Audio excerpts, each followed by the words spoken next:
अस्सलाम वालेकुम वरहमतुल्लाहि वबरकात। व्यूअर्स, आज की वीडियो में हम बात करेंगे कि मोटर्स की जो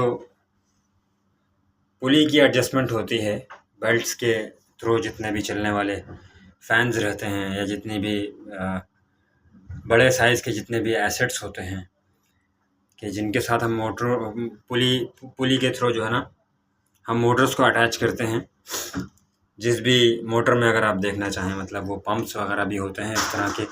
ये तो फ़िलहाल रिटर्न एग्जॉस्ट का फ़ैन है, फ्रेश एयर यूनिट का। तो इसमें हमें जब भी इंस्पेक्शन करनी रहे, प्रिवेंटिव मेंटेनेंस जब भी करनी रहे, तो हमें क्या क्या चीज़ें यहाँ पर चेक करनी चाहिए। फ़र्स्ट ऑफ़ ऑल तो देखिए कि जो हमारी बेल्ट है ये कहीं से क्रैक नहीं होनी चाहिए। इसे हमको पूरा घुमा के चेक कर लेना चाहिए, कंप्लीट राउंड जो है इस तरह से कि अगर किसी में अगर 3 बेल्ट रहे तो 3 बेल्ट, अगर किसी में 2 बेल्ट रहे तो 2 बेल्ट। कोई भी बेल्ट देखिए क्रैक नहीं होना चाहिए, क्योंकि क्रैक कभी भी आएगा तो चलने के वक्त में, वर्किंग के टाइम पे कभी भी वो बेल्ट जो है वो टूट सकता है। ठीक, तो पहली चीज़ तो ये हो गई। सेकंड चीज़ जो हमने चेक करनी है कि ये पुली जो हमारी ब्लोअर की पुली है और ये जो हमारी मोटर की पुली है, इन दोनों की अलाइनमेंट जो है एकदम स्ट्रेट होनी चाहिए, एकदम स्ट्रेट अलाइनमेंट होनी चाहिए। वो हमको विजुअल इंस्पेक्शन से भी पता लग जाता है। और बेल्ट को जब हम इस तरह से रोटेट करके देखते हैं तो उसमें भी हमें पता लग जाता है कि अगर कोई बेल्ट जो है वो अलाइनमेंट से आउट रहेगा तो चलने के टाइम पर उतरने के लिए ट्राई करता है। मीन्स वो स्ट्रेट नहीं चल रहा होता तो वो कोशिश करता है कि अपने जो यहाँ पर जो इसके ग्रुप्स हैं, पुली में जो ग्रुप्स बने हुए हैं, इन ग्रुप्स में से बाहर भागने के लिए कोशिश करता है, तो ये नहीं होना चाहिए। थर्ड चीज़, लुब्रिकेशन।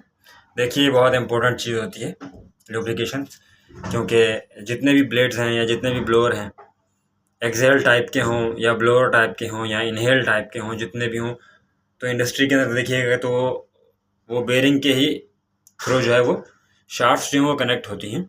तो हमें बेरिंग को प्रॉपरली जो है वो ग्रीस रखना है। फ़िलहाल मैंने यहाँ ग्रीस अभी लगाई है, तो अभी इसको सेटल करना बाकी है। ठीक, तो इसे तो हम सेटल कर देंगे, लेकिन जो है वो अच्छी तरह से ग्रीसिंग होनी चाहिए यहाँ पर बेरिंग एरिया के अंदर। ठीक है, लुब्रिकेशन जिस जगह पर आप देखिएगा कि फ्रिक्शन का काम हो रहा है, जिस जगह पर भी आप नोटिस करें कि वहाँ पर फ्रिक्शन एग्जिस्ट करती है, वहाँ पर हमारे लिए ज़रूरी होता है कि हम वहाँ पर वेल लुब्रिकेट करके रखें। नेक्स्ट जो हमारा ये बेरिंग का फ्लैंज है, ये बेसिकली हमारा फ्लैंज है। इस फ्लैंज के अंदर हमारा ये बेरिंग जो है वो कैप्चर हुआ हुआ है। ठीक, तो हमें इस फ्लैंज को भी अच्छी तरह से यहाँ एडजस्टेबल के थ्रू या हमारे जो फिक्स स्पैनर्स होते हैं, रिंग स्पैनर हो गए, ओपन एंड स्पैनर हो गए, टूल्स की भी अलग अलग टाइप्स होती हैं। तो स्पैनर के थ्रू जो है हमको एक बार यहाँ पर टाइट करके चेक कर लेना चाहिए। ये यहाँ पर जो है वो टाइट होने चाहिए।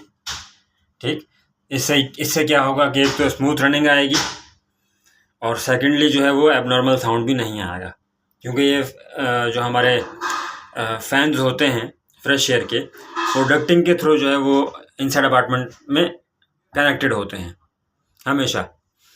तो हमें इन सारी चीज़ों का ख्याल रखना है। जो अप नेक्स्ट है वो रनिंग के टाइम पे हम चेक कर सकते हैं कि यहाँ पर जो एम्पेयर कितने ले रहा है, या जो है मोटर के अंदर कोई एबनॉर्मेलिटी तो नहीं है, ज़्यादा हीटअप तो नहीं हो रही। तो हर चीज़ का हमें जो है एहतियात करना चाहिए। एक और बात जो मैं यहाँ आपको बताना चाहूँगा वो ये है कि ये जो हमारी मोटर है, ये अपने ब्रैकेट्स पर यहाँ एडजस्ट हो जाती है। मतलब इसको अगर हमने माइनस प्लस करना रहे तो इन ब्रैकेट्स में जो है वो एडजस्टमेंट करने की जगह होती है हमेशा। तो जैसा कि मैंने आपको पहले कहा कि ये पुली जो है बिल्कुल स्ट्रेट होनी चाहिए, है ना। तो बेल्ट को स्मूथ रनिंग देने के लिए ये बात ज़रूरी होती है कि इसमें हल्की सी लचक रखी जाती है ताकि टूट ना जाए। ज़्यादा स्ट्रिक्ट कर देंगे तो टूट भी जाएगी ना। लेकिन हमारे पास में मोटर की एडजस्टमेंट जो है वो यहाँ पर अवेलेबल होती है। जस्ट इन केस अगर कोई प्रॉब्लम हो रहा हो, बेल्ट से रिलेटेड कोई प्रॉब्लम हमारे यहाँ हो रहा हो, तो यहाँ पर देखिए 4 जो है वो नट बोल्ट लगे रहते हैं, एक इस तरफ है और बाकी के उस तरफ है। तो हम इन ब्रैकेट के ब्रैकेट के नट और बोल्ट को जो है हम लोग वो लूज करके तो एडजस्टमेंट हम कर सकते हैं यहाँ से भी। Thanks for watching the video, keep visiting my channel, thank you so much.